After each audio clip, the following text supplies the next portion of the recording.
Welcome everyone. So, who loves algorithms? Whoa, a lot of people. Okay. Put your hand.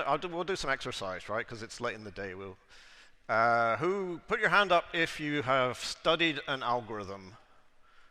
Okay. Now keep it up if you studied it outside of school, university, or trying to get a job. Well, not bad. Okay, so we got the right crew here. So my name is Bryan Boreham. I work at Grafana Labs. I work on what we call the databases storage of metrics, logs, traces, profiles. This talk is kind of a voyage of discovery. I think it's a fun story, and I learned a lot, and I hope you can learn something too from it. We're going to get into quite a lot of detail, code and so forth. So I put up a couple of QR codes. If you really want to follow along, it's not compulsory. No quiz at the end. Yeah. So I love optimizing things. I love making computer systems go faster. And it's basically like a video game for me. I sit there for hours and trying to make my score higher by making the program go faster. So that's kind of where I'm coming from. So I spend a lot of the time looking at screens like this. So this is kind of where the story begins. This is a flame graph, and if you're not familiar with that, the basic idea is it's visualizing how much time your program spends on CPU, and the width of the bars is proportional to how much time. So you look for the big fat bars. That's how you decide what to work on. So this is a profile from Prometheus, the open source monitoring system. I'm a Prometheus maintainer, and somebody sent this in. It's actually something I'd noticed anyway, but this is a better example of it. So this is Prometheus executing a query, and it's running. It's profiled over 30 seconds. So when it says 3.43 minutes of CPU time, that's like 7 CPUs processing at once on whatever query is being executed here. And it's spending a huge amount of time in this thing called heap.fix, the bar here and the bar here. So it's a big proportion of the total. So what is that thing? Well, actually, I'll mention there's another thing going on here which I'm not going to get into the detail of, but I could do an entire other talk on these pink bars here, but we're not going to get into that.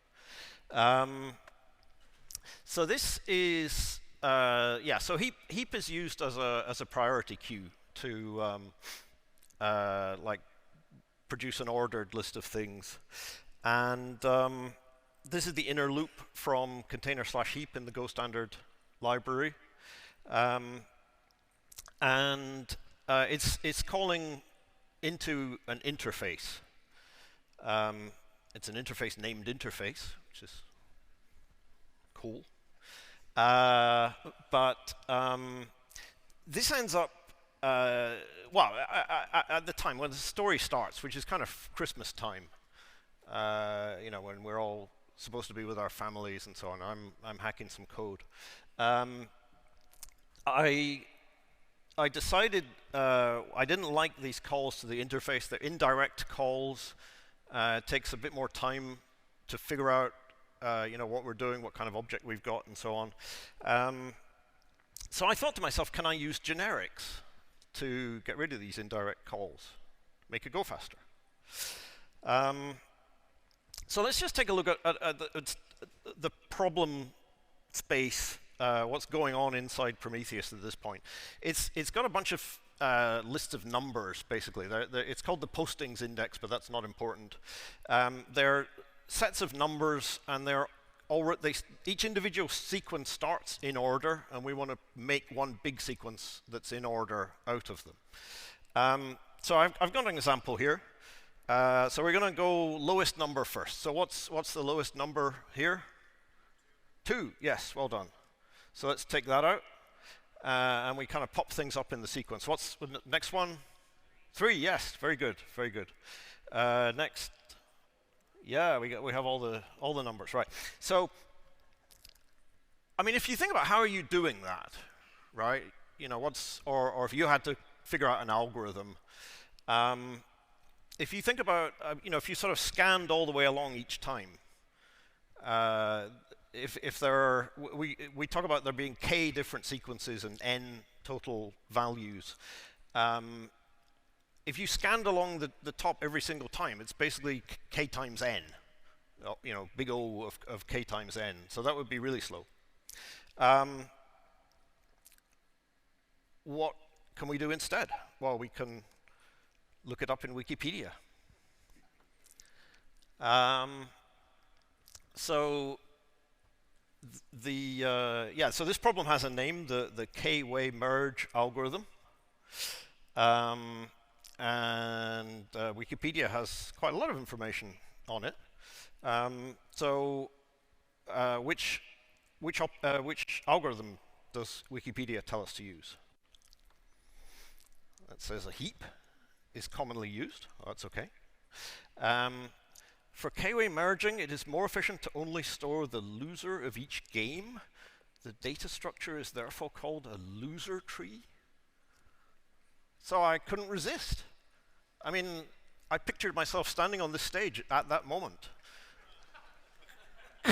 Because who can resist the talk about something called a loser tree?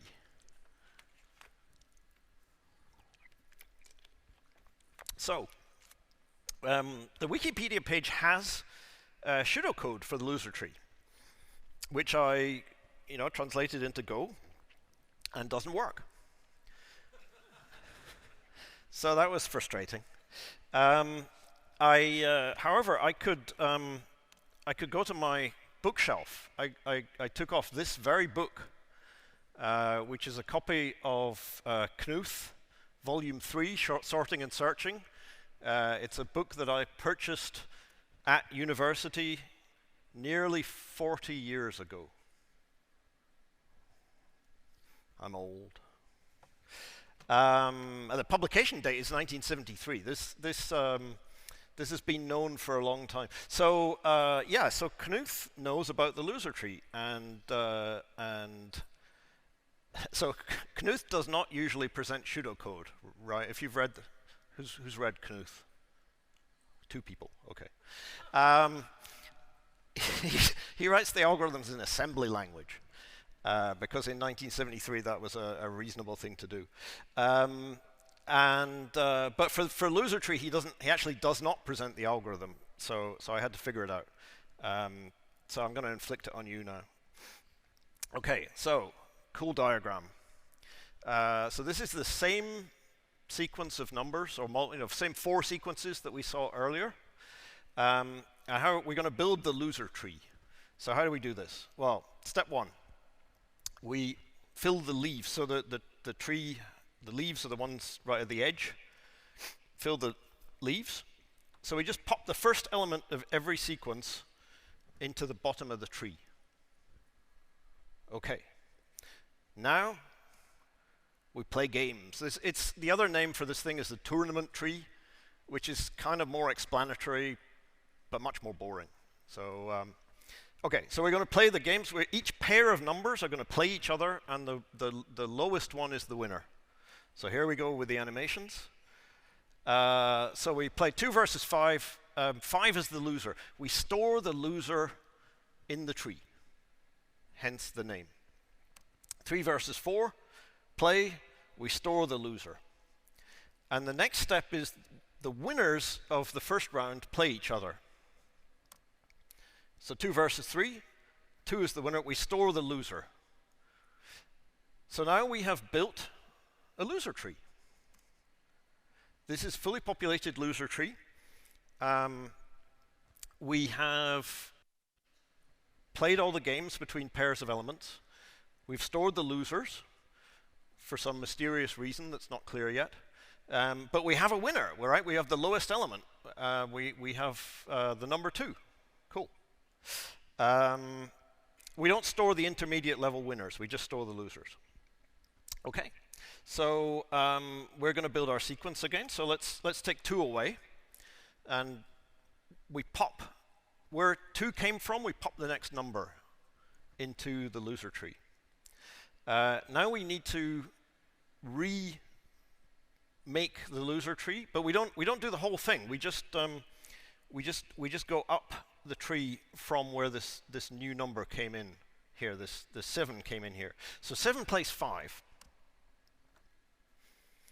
So 5's the winner. Okay, and we carry on up the tree. 5 plays 3. 5 is the loser. And we have a new winner. 3. So that's cool. Good. 3 goes off, and we pop a number in. And then we do the same process of walking up the tree. So 6 plays 4. 4 plays 5. 4 is the winner. So that's the new element. Let's do one more. So we popped in 4, so we need to replay. Each time we're only going up the tree from the leaf where we popped a new number up to the root.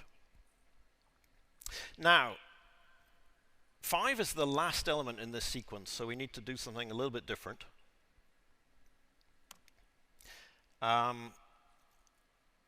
We've got nothing to put in there.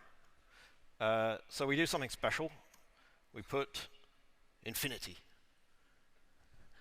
or some kind of tombstone value. We put a value in that is going to lose against every element that you could possibly have.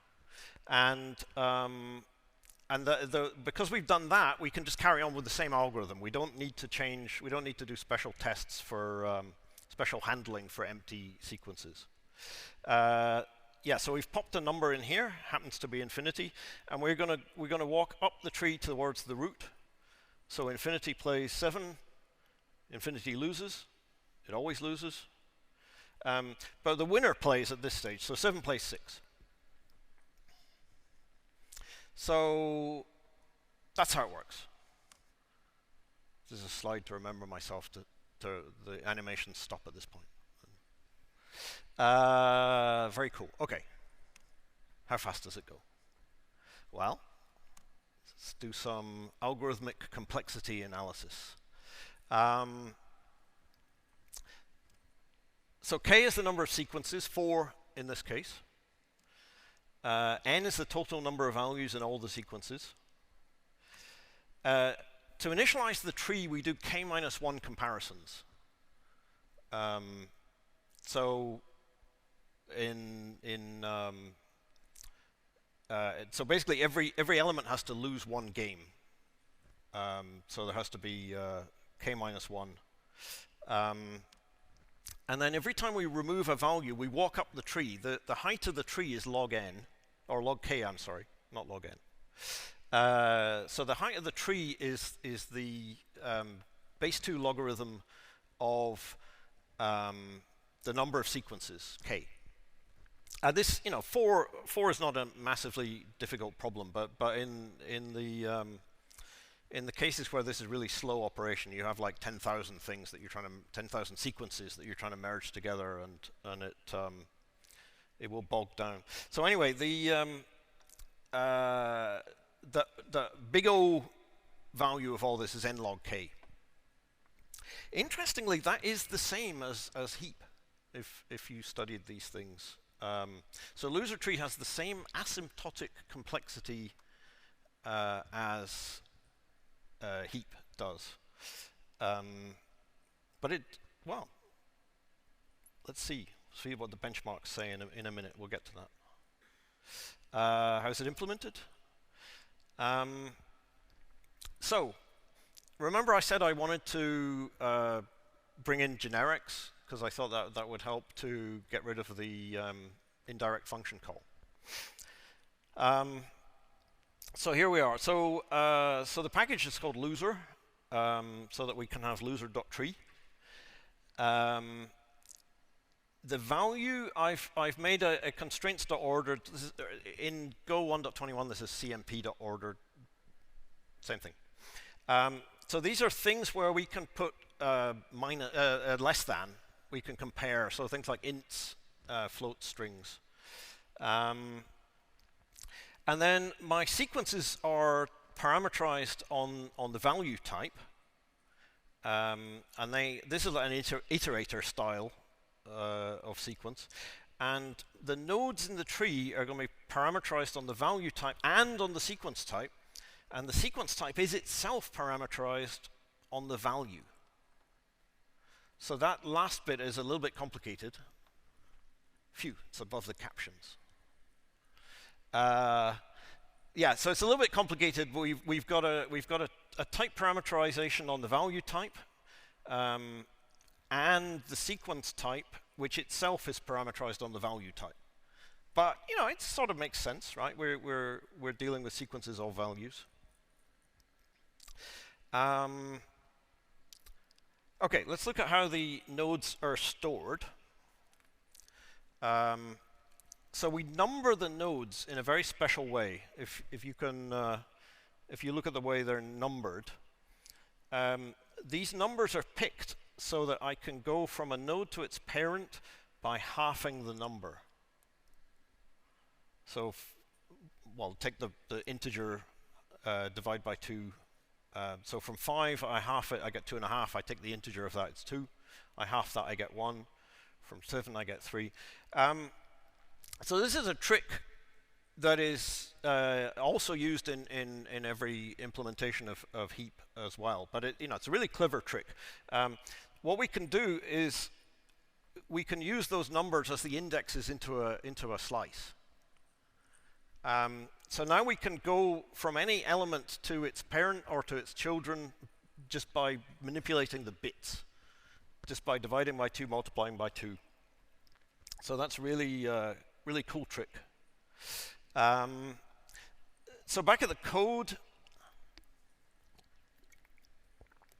So each one of my nodes has 3 things in it. It has the value, which is going to be either the value of the sequence or the loser. So this is kind of the thing we saw in the animations earlier, the value. The leaf nodes have a pointer to the sequence, and the non-leaf nodes have this index which sort of tells us where the value came from. It's not necessary for every node. So like half of them need 2 things and half of them need the other 2 things, but they're all the same because I couldn't make it go any faster, you know, by taking advantage of the fact that half of them look different. Anyway, this is the code that I wrote, and got it to work. So the tree structure then looks like this. So loser.tree is parameterized on the value and the sequence. Here's our slice of nodes. So there's no pointers between the elements. We just do this dance on the binary index numbers. And we have one other thing, which is max value. So this is our infinity value. I would like that to be a parameter of the type. You know, it's not actually a variable. I would like to put that here, this max val thing. I'd like, but you can't do that in Go. You can't parameterize on values. You can only parameterize on types. So it's in there as a member variable. The inner loop of the loser tree, I guess it's a little bit complicated, but it's kind of elegant. You know, if you remember that thing of walking up the tree, so we start at some node and we're going to loop starting one above the leaf, and we're just going to go up until we reach the root, which is 0. And we're going to compare 2 nodes, and depending which one wins, we're going to sort of swap our current winner against the one that just won the contest. So it's pretty compact code and pretty efficient. And in terms of performance, it's really important that we are not calling into the sequence. We're not calling any indirect pointers here, and we're not going back to the sequence to refetch the value. We've stored all the values in the tree, so we can come back to them. Anyway, how did it get on? So it fits very nicely into Prometheus. This is not entirely a surprise because I wrote the code with the intention to put it into Prometheus. So this on the left here, this is what I was trying to fit in my code, and this is the so-called postings. This is like the index of Prometheus. This was the actual code in Prometheus, and so basically this type satisfies this interface, and I can just use it directly. And the values are unsigned 64-bit ints, so they satisfy constraints.ordered. So this fits really well. Benchmark, drum roll. Yeah, thank you. Excellent, sound effects, good. It goes a lot faster. So this is, if you've not seen it before, this is the output of bench stat, where I ran the benchmark 6 times, I think, before and after. And where it's a micro benchmark. It's a synthetic benchmark, merging like 10 elements and 10,000 and 100,000. But it's what is that? It's like 12 times faster or something like that. Between 5 and 12 times. I don't know. It's a lot faster. On this micro benchmark, admittedly, it's a lot faster. But I was pretty pleased with this. There's a pull request for Prometheus 12878, if you want to look it up. It's not merged yet because I took a really long time to get around to making the pull request. There's a couple of drawbacks. It uses more memory. So this is the top one is comparing the CPU time, and the bottom one is comparing the memory. So the memory required to build that tree accounts for the difference, and it looks pretty bad percentage-wise, but basically if you have 100,000 series in Prometheus, then 6 megabytes is nothing, right? Prometheus is a pretty big animal when you run it at scale. So yeah, percentage-wise, it's bad. But in the big scheme of things, it's not really, the amount of memory is not a huge problem. Okay, so we're done, right? No. No plan survives contact with the enemy. Attributed to Helmuth von Moltke, apparently.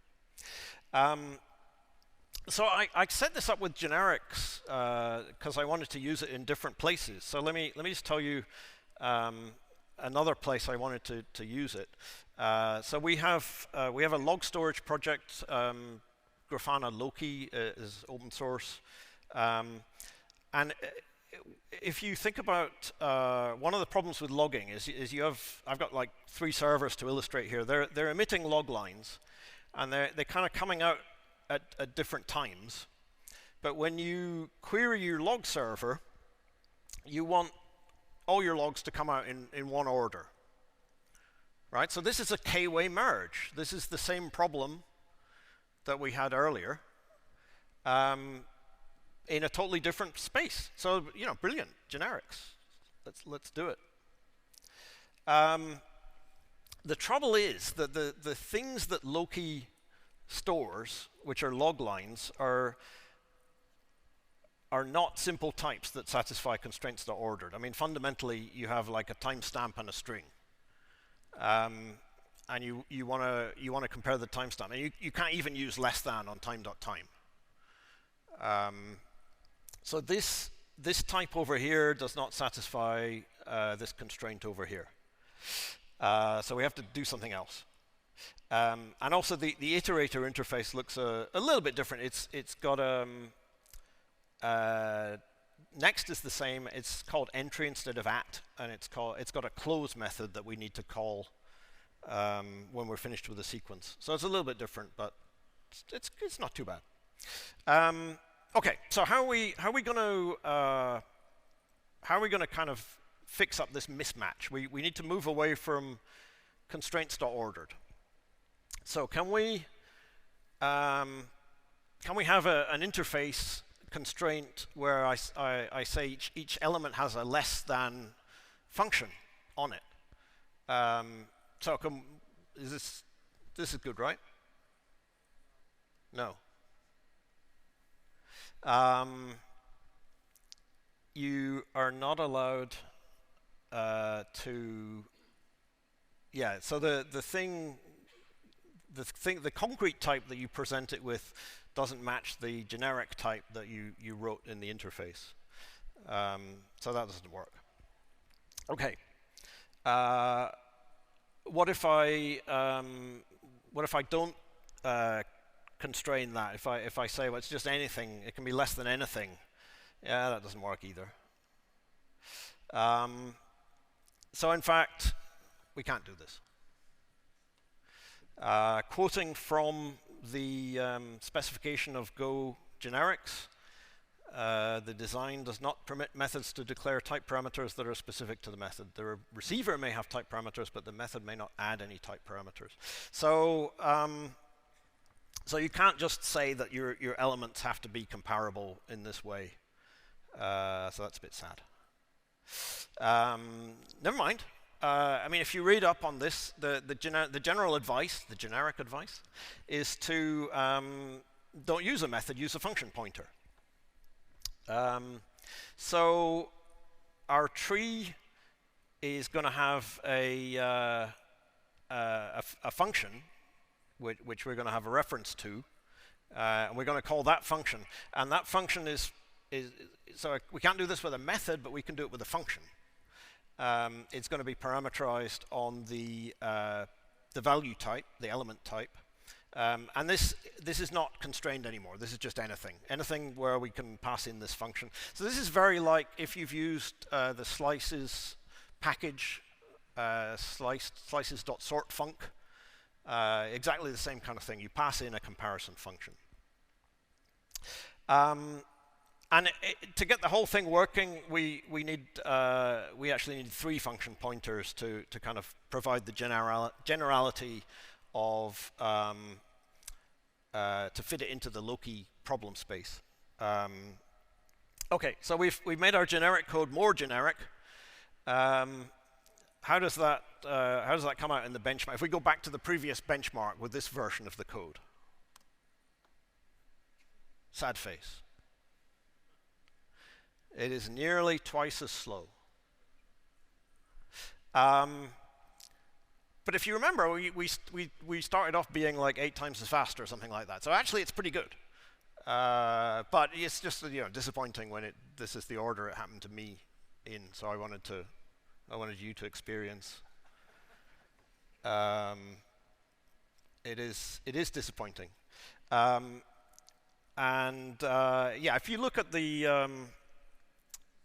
the profile, it's spending a lot of time setting up the call to this function.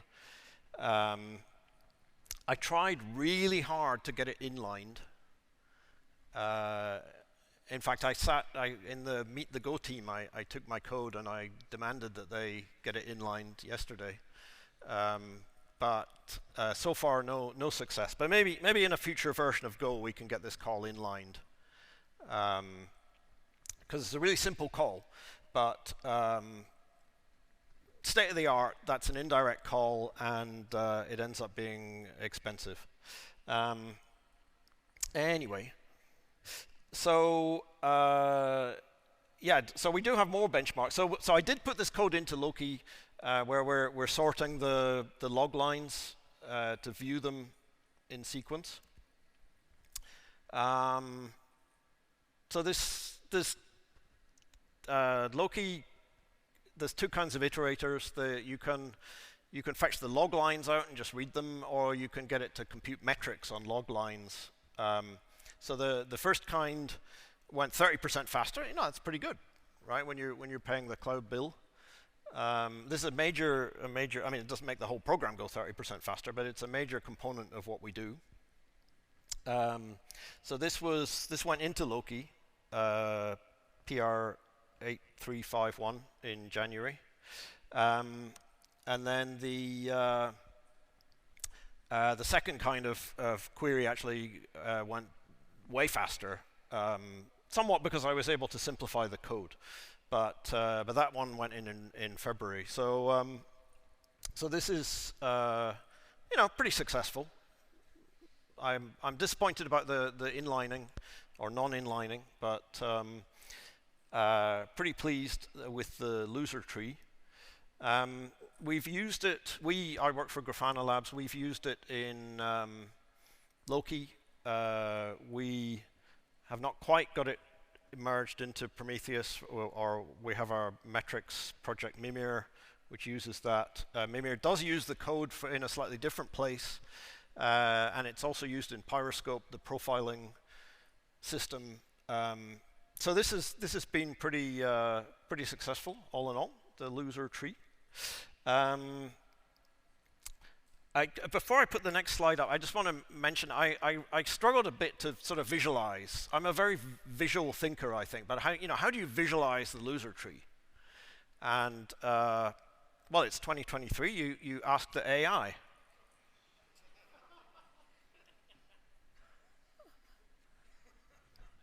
This is Stable Diffusion's version of loser tree with a gopher, or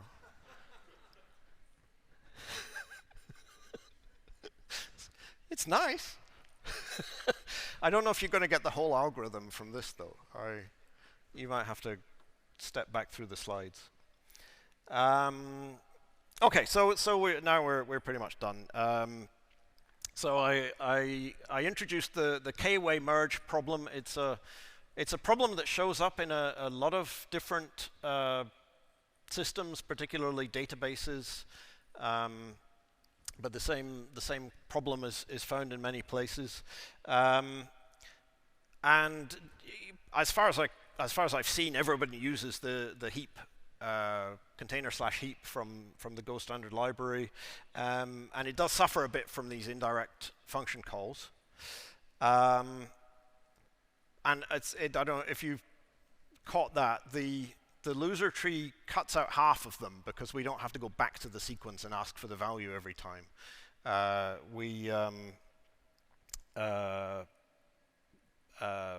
Also we don't swap the values. That's one of the indirect calls is swap, and the other one is less. So we sort of still have less, but we got rid of swap because we're not swapping things. We're building a loser tree. So yeah, the loser tree goes faster. I had a bit of a voyage with Go generics. It was the first complex code I wrote with trying to use generics, trying to get the power out of them. So there was a bit of learning there.